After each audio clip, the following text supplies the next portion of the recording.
तो एक हफ्ते में, 2 हफ्ते में या 1 महीने में 17 जिले बनाना किसी तरह से उपयोगी नहीं है। इसीलिए कमेटी की सहयोग हेतु मंत्रिमंडलीय समिति की सहयोग हेतु अपने एक एक्सपर्ट कमेटी भी बनाई और सेवानिवृत्त IAS डॉक्टर ललित के पवार की अध्यक्षता में कमेटी बनाई।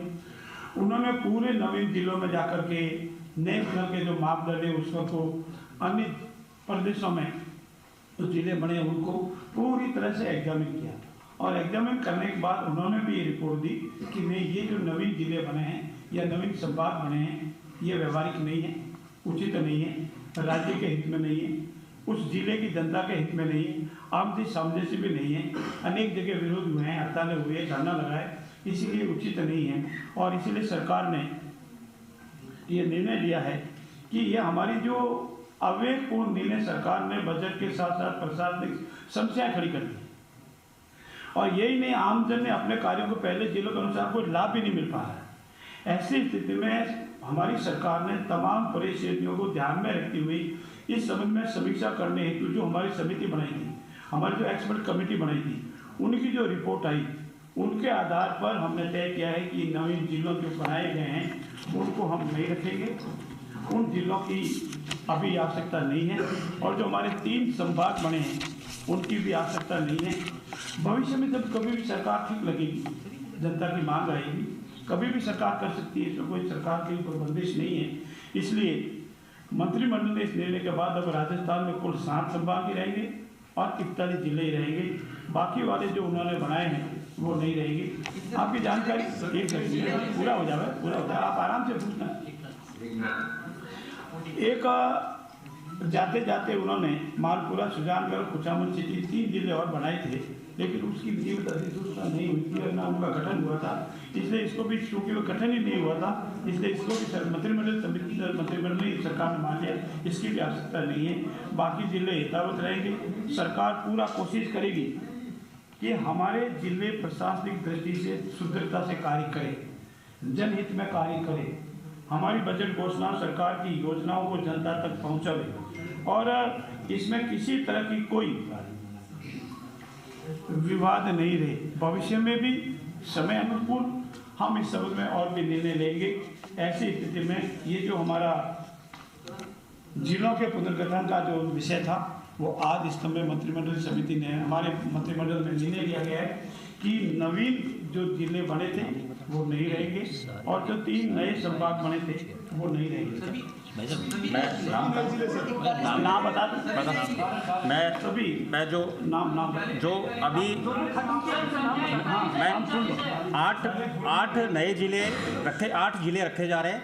8 जिलों में ये अपने हैं बालोतरा, बयावर, डीग, डीडवाना, कुचामन, कोटपुतली बेरोड 5, खेरतल तिजारा 6, फलोदी 7 और सलम्बर 8।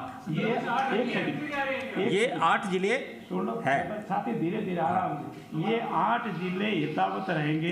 33 और 8 41, इन 8 को मिला में से 8 रहेंगे। नाम एक बार रिपीट कर रहे हैं। जो माननीय मुख्यमंत्री जी के नेतृत्व में कैबिनेट में डिसीजन हुआ है, निर्णय लिया गया है, उसमें 33 जिले पहले और जो 8 जिले भी रखे हैं, जो उसमें थे 20 जिले जो पूर्ववर्ती सरकार ने किए थे, 17 तो उन्होंने अनुमोदन किए थे और 3 उन्होंने चुनाव से पहले 1 दिन पहले किए। 20 जिलों की जो उन्होंने करी थी उसमें से राजस्थान सरकार माननीय मुख्यमंत्री भजनलाल जी शर्मा जी के नेतृत्व में 8 जिले रखे जा रहे हैं। तो 33 और 8 41 जिले अब राजस्थान में होंगे और संभाग 7 ही रहेंगे। 8 जिले जो रखे जा रहे हैं उनके नाम वापिस मैं बोल रहा हूँ। पहला है बालोतरा, पहला बालोतरा यथावत रहेंगे। पहला बालोतरा, दूसरा बयावर यथावत रहेगा, तीसरा डीग यथावत रहेगा, चौथा डीडवाना कुचामन यथावत रहेगा, 5वां कोटपुतली बेरोड यथावत रहेगा, 6ठा खेरतल तिजारा यथावत रहेगा, 7वां फलोदी यथावत रहेगा, 8वां सलुम्बर यथावत रहेगा। और आप 9 जिले जो चाहें तो मित्रों बताने, बाकी वाले रिमेनिंग 9 जिले आपको पता ही है, नाम शायद वो भी बता सकते हैं। बता सकता हूँ। नाम बता दो। जो जिले अब नहीं रहेंगे उनके नाम। ठीक, मेरा इसमें निवेदन है कि ये प्रशासनिक तंत्र को विधिवत करने, प्रशासनिक तंत्र में सुधार करने, प्रभावी बनाने, राजस्थान को समृद्ध और विकसित बनाने के लिए सभी पहलुओं पर विचार करने के उपरांत सरकार ने निर्णय लिया है और सरकार के निर्णय के अनुसार हम कोशिश करेंगे कि हमारे सारा प्रशासनिक स्तर तुरंत कार्रवाई करें, हमारा राजस्थान समृद्ध और विकसित बने। आप सबका बहुत बहुत धन्यवाद। सर ऐसा ही बढ़ता है। एक मिनट, सवाल के लिए 3-4 सवाल लिए जाएंगे समय की उपलब्धता को देखते हुए। तो पहले गोवर्धन जी आपने चालू किया था एक सवाल। सर एसआई भर्ती को लेकर लंबे समय से चर्चा चल रही थी और आप कमेटी की रिपोर्ट भी आ चुकी है, कैबिनेट में क्या डिसीजन हुआ एसआई भर्ती को लेकर? आज के कैबिनेट में एसआई भर्ती का एजेंडा नहीं था और न हमारा आपके सदस्य विषय है। इसमें न्यायालय में मामला विचाराधीन है और इसमें ज़्यादा कमेंट्स न्यायालय में जो मामले लंबित होते हैं उस पर नहीं किए जा सकते। धन्यवाद। कोर्ट ने सर ये पूछा है कि आप इस पर फैसला कर दीजिए, चाहे यस या नो में, उसका बात है कि देखिए कोर्ट ने क्या पूछा, हम क्या जवाब देंगे, ये न्यायालय से संबंधित विषय है, इसको पीसी में नहीं कहा जा सकता। ये हिता स्थान पर हिता जवाब दिया जाएगा। ऋतुराज जी फर्स्ट इंडिया। तबादलों पर बैन हटने का सर कुछ एजेंडा लगा था या विचार हुआ अनौपचारिक रूप से? तबादलों पर बैन हटने का, तबादलों पर बैन हटने पर भी सकारात्मक विचार किया गया है और आपको शीघ्र इसकी जानकारी मिल जाएगी। सर ये चुनाव आप मुकेश मेड़ा जी। चुनाव एक साथ करवाएंगे नगर पालिका निकाय पंचायतों के या क्या रहेगा? मैंने आपको इस अनेक बार अलग मिले तो साथ मैंने कहा ये हमारा संकल्प है, आदरणीय नरेंद्र मोदी जी का संकल्प है, हमारी सरकार के अंदर सरकार का संकल्प है 1 नेशन 1 स्टेट 1 इलेक्शन। और उसी तर्ज पर हमारी राजस्थान सरकार के यशस्वी मुख्यमंत्री आदरणीय भजन लाल जी का और हम सबका ये संकल्प है कि हम 1 स्टेट 1 इलेक्शन, हमारा ग्राम पंचायतों का, जिला परिषदों का, पंचायत समितियों का पुनर्गठन का कार्य, जैसा अभी मैंने आपने कहा मंत्रिमंडल से कर दिया है, हमारी नगर निकायों का, नगर निगमों का, नगर परिषदों का पुनर्गठन का कार्य भी चल रहा है। ऐसी स्थिति में इनका पुनर्गठन होने के उपरांत, क्योंकि पुनर्गठन के दौरान कोई इलेक्शन नहीं कराया जा सकता, पुनर्गठन के उपरांत हम एक साथ चुनाव कराएंगे, इसके लिए हम कर संकल्प है। अब इसमें जो भी कानूनी अनिवार्यता है उसकी पूर्ति करेंगे, विशेषज्ञों की राय लेनी वो राय लेंगे और यथासंभव हमारा संकल्प है कि हम एक साथ चुनाव कराने का पूरा प्रयास करें। मनोज जी जिस तरह से 8 जिले 18 रखे गए हैं, तो क्या सीमांकन दोबारा होगा जिलों का? जिलों का सीमांकन दोबारा करने की आवश्यकता नहीं है, जिलों के गठन के साथ ही सीमांकन तय हो गया है। शशि मोहन जी। बहुत ही रेलिवेंट सवाल है, धन्यवाद आपका। हम एक सेकंड, आने वाले जनवरी के अंतिम सप्ताह में, आने वाले जनवरी के अंतिम सप्ताह में, अब जो जनवरी आ रही है, अंतिम सप्ताह में विधानसभा का सत्र बुलाया जाएगा। शशि जी।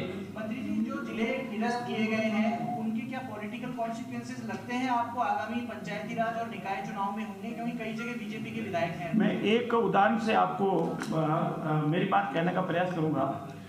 हमारे पूर्ववर्ती सरकार ने जाते जाते जिलों का गठन किया वगैरह वगैरह बातें आप आ गई, लेकिन उन जिलों के गठन में जितने भी हमारे कांग्रेस के उम्मीदवार थे, हमारे जितने भी कांग्रेस के उम्मीदवार थे, और मुझे एक व्यक्तिगत जानकारी है, मेरे साथी भी है, बारोसला जिला गठन हुआ, मदन जी वहाँ के विधायक थे, अनेक महीनों तक वो नंगे पैर भी फिरे, फिर भी जनता ने उनका साथ नहीं दिया। तो ऐसी स्थिति में हम इस लाइट से नहीं देखते, हम जनहित देखते हैं, हम पॉलिटिकल बाद में देखते हैं जनता का हित कहाँ है, देश का हित कहाँ है, राजस्थान का हित कहाँ है। हम राजस्थान के हित के लिए कार्य करते हैं, पॉलिटिकल एजेंडा हम इस मामले में नहीं रखते हैं। पॉलिटिकल एजेंडा का खामियाना उन्होंने देखा, 17 जिले बनाए, 17 में 17 ही उन्हें विधायक आ रहे, तो उस लिहाज से हम इसको नहीं देखते हैं। आप सबका बहुत बहुत धन्यवाद।